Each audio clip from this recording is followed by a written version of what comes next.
శ్రీ వారాహీదేవ్యే నమః.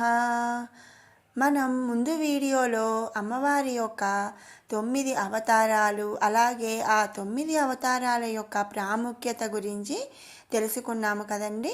ఇక వారాహి నవరాత్రులలో ఆఖరిది మహావారాహి, అదే ఆదివారాహి.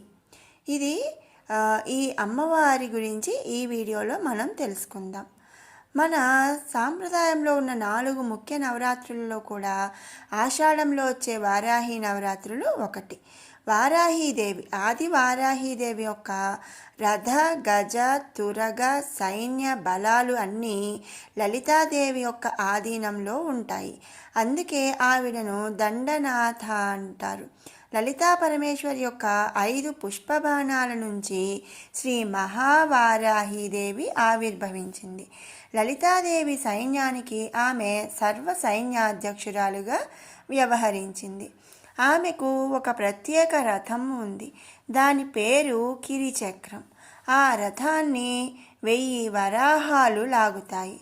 రథసారథి పేరు స్తంభినీదేవి. ఆమె రథంలో దేవతాగణమంతా కొలువై ఉంటుంది. ముఖ్యంగా ఆయుర్వేద మూలపురుషుడైన ధన్వంతరి మరియు దేవవైద్యులైన అశ్విని దేవతలు కొలువై ఉంటారు. ఈ మహావారాహి అమ్మవారు ఆజ్ఞాచక్రంలో ధ్యానిస్తారు. ఈ మహావారాహి అమ్మవారిని ఆజ్ఞాచక్రంలో ధ్యానిస్తారు. ఇప్పుడు మహావారాహి అమ్మవారి యొక్క మంత్రాన్ని ఒకసారి జపిద్దాం.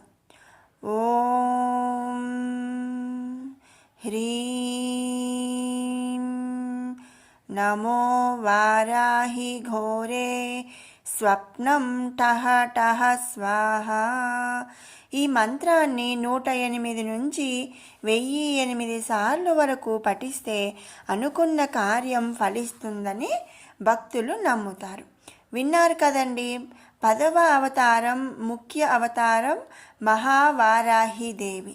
ఆ తల్లి యొక్క ప్రాముఖ్యత, ఆ తల్లి ఎలా ఉద్భవించింది అనేది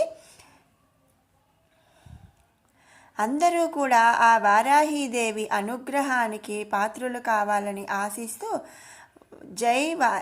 ఓం శ్రీ మాత్రే నమః. ఓం శ్రీ వారాహీదేవ్యే నమః. శ్రీ వారాహి గాయత్రి మంత్రం.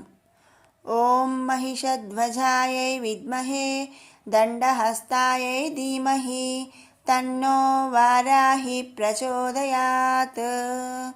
ఈ వారాహి గాయత్రి మంత్రాన్ని 108 సార్లు జపిస్తే కోరిన కోరికలు తీరతయ్యని, అలాగే వారాహీదేవి మూలమంత్రం మరో శక్తివంతమైన మంత్రమని భక్తులు నమ్ముతారు.